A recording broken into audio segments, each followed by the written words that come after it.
एक बार की बात है, किसी राजा ने यह फैसला किया कि वो प्रतिदिन 100 अंधे लोगों को खीर खिलाया करेगा।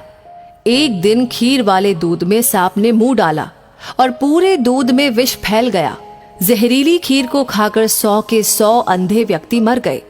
राजा बहुत ही परेशान हुआ कि मुझे 100 आदमियों की हत्या का पाप लगेगा। राजा परेशानी की हालत में अपने राज्य को छोड़कर जंगलों में भक्ति करने के लिए चल पड़ा ताकि इस पाप की माफी मिल सके। रास्ते में एक गांव आया।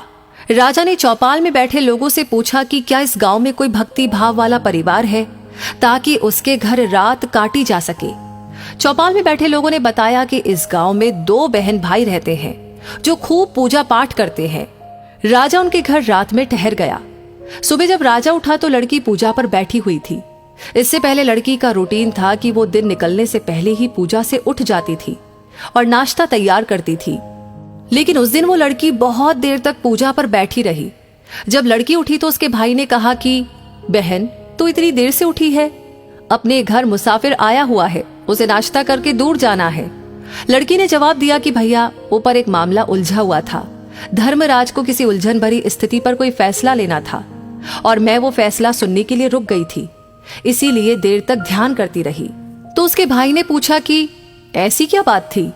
तो लड़की ने बताया कि फला राज्य का राजा अंधे व्यक्तियों को खीर खिलाया करता था, लेकिन दूध में सांप के विष डालने से 100 अंधे व्यक्ति मर गए। अब धर्मराज को समझ नहीं आ रहा कि अंधे व्यक्तियों की मौत का पाप राजा को लगे, सांप को लगे या दूध बिना ढके छोड़ने वाले रसोइये को लगे। राजा भी सुन रहा था। राजा को अपने से संबंधित बात सुनकर दिलचस्पी हो गई और उसने लड़की से पूछा कि फिर क्या फैसला हुआ। लड़की ने बताया कि अभी तक कोई फैसला नहीं हो पाया था। तो राजा ने पूछा कि क्या मैं आपके घर एक रात के लिए और रुक सकता हूँ? दोनों बहन भाइयों ने खुशी से उसको हाँ कर दी। राजा अगले दिन के लिए रुक गया, लेकिन चौपाल में बैठे लोग दिन भर यही चर्चा करते रहे कि कल जो व्यक्ति हमारे गांव में एक रात रुकने के लिए आया था और कोई भक्ति भाव वाला घर पूछ रहा था, उसकी भक्ति का नाटक तो सामने आ ही गया है। रात काटने के बाद वो इसलिए नहीं गया क्योंकि जवान लड़की को देखकर उस व्यक्ति की नीयत खोटी हो गई, इसलिए वो उस सुंदर और जवान लड़की के घर पक्के तौर पर ही ठहरेगा या फिर लड़की को लेकर भागेगा। दिन भर चौपाल में उस राजा की निंदा होती रही। अगली सुबह लड़की फिर ध्यान पर बैठी और रूटीन के टाइम अनुसार उठ गई। तो राजा ने पूछा, बेटी, अंधे व्यक्तियों की हत्या का पाप किसको लगा?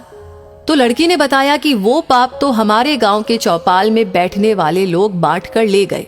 तो निंदा करना कितना घाटे का सौदा है। निंदक हमेशा दूसरों के पाप अपने सर पर ढोता रहता है और दूसरों द्वारा किए गए उन पाप कर्मों के फल को भी भोगता है। अतः हमें सदैव निंदा से बचना चाहिए। दोस्तों, इस कहानी के बारे में आपकी क्या राय है? आप क्या सोचते हैं? हमें जरूर कमेंट बॉक्स में लिख करके बताइएगा। बहुत अच्छा लगता है आपके प्यारे प्यारे कमेंट्स को पढ़कर। हौसला अफजाई होती है, हमें इंस्पिरेशन मिलती है। साथ ही साथ आपने लाइक कर दिया है तो इस कहानी को शेयर जरूर से कीजिएगा, क्योंकि आपका हर एक लाइक, हर एक शेयर, हर एक कमेंट हमें मोटिवेट करता है ऐसी ही प्रेरणादायक वीडियो आपके सामने लाने के लिए। साथ ही हमारी हर वीडियो को सबसे पहले पाने के लिए हमारे पेज को फॉलो करना ना भूलें। धन्यवाद।